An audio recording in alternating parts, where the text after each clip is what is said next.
இன்றைய இறைவார்த்தை.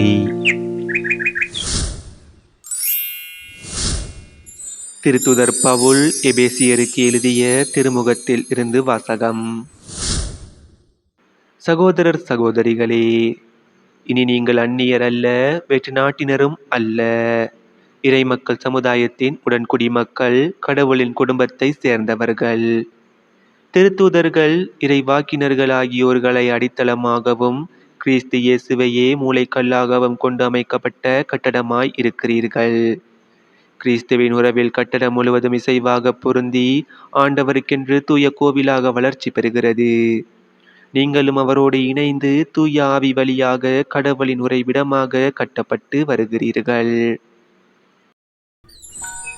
இது ஆண்டவர் வழங்கும் அருள்வாக்கு.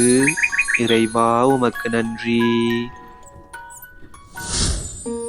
இன்றைய தினத்துக்கு உரிய நற்செய்தி வாசகம். லூக்கா எழுதிய தூய நற்செய்தியில் இருந்து. அக்காலத்தில் இயேசு வேண்டுவதற்காக ஒரு மலைக்கு போனார். அங்கு கடவுளிடம் வேண்டுதல் செய்வதில் இரவெல்லாம் செலவிட்டார். விடிந்ததும் அவர் தம் சீடர்களை தம்மிடம் கூப்பிட்டு அவர்களுள் 12 தேர்ந்தெடுத்து அவர்களுக்கு திருத்தூதர் என்று பெயரிட்டார். அவர்கள் முறையே பேதுரு என்று அவர் பெயரிட்ட சீமோன், அவருடைய சகோதரர் அந்திரேயா, யாக்கோபு, யோவான், பிலிப்பு, பர்த்தலமேயு, மத்தேயு, தோமா, அல்பேயுவின் மகன் யாக்கோபு, தீவிரவாதி எனப்பட்ட சீமோன், யாக்கோபின் மகன் யூதா, துரோகியாக மாறிய யூதாஸ் இஸ்காரியோத்து என்பவர்களே. இயேசு அவர்களுடன் இறங்கி வந்து சமவெளியான ஒரு இடத்தில் நின்றார். பெருந்திரளான அவருடைய சீடர்களும் யூதேயா முழுவதிலிருந்தும் எருசலேமிலிருந்தும் தீர் சீதோன் கடற்கரை பகுதிகளிலிருந்தும் வந்த பெருந்திரளான மக்களும் அங்கே இருந்தார்கள். அவர் சொல்வதை கேட்கவும் தங்கள் பிணிகள் நீங்கி நலமடையவும் அவர்கள் வந்திருந்தார்கள். தீயாவிகளால் தொல்லைக்கு உள்ளானவர்கள் குணமானார்கள். அவரிடமிருந்து வல்லமை வெளிப்பட்டு அனைவர் பிணியையும் போக்கியதால் அங்கு திரண்டிருந்த மக்கள் யாவரும் அவரை தொட முயன்றனர்.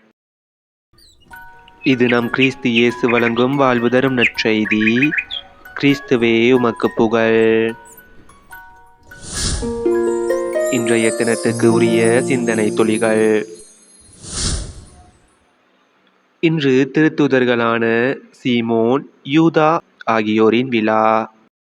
திப மற்றும் கனனேயன் என்னும் அடைமொழிகளால் திருத்தூதர் சீமோன் அழைக்கப்படுகிறார். யாக்கோபுவின் மகன் என்று திருத்தூதர் யூதா அழைக்கப்படுகிறார். இயேசு தனது 12 சீடர்களை தேர்ந்தெடுப்பதற்கு முன் இரவு முழுவதும் தனிமையில் இறைவனிடம் வேண்டுதல் செய்கின்றார். இவர்களை திருத்தூதர்கள், அதாவது அனுப்பப்பட்டவர்கள் என்று அழைக்கின்றார்.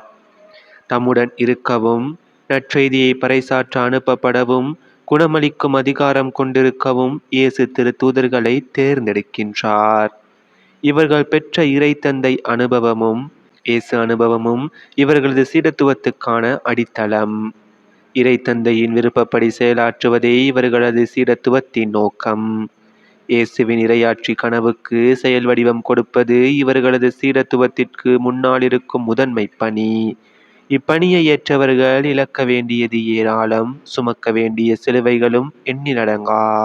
தேர்ந்தெடுக்கப்படுவதும் அனுப்பப்படுவதும் இவர்களது தனி சிறப்புரிமை என்பதை விட இவர்கள் தோள்களில் சுமத்தப்பட்ட பொறுப்பும் கடமையும் ஆகும்.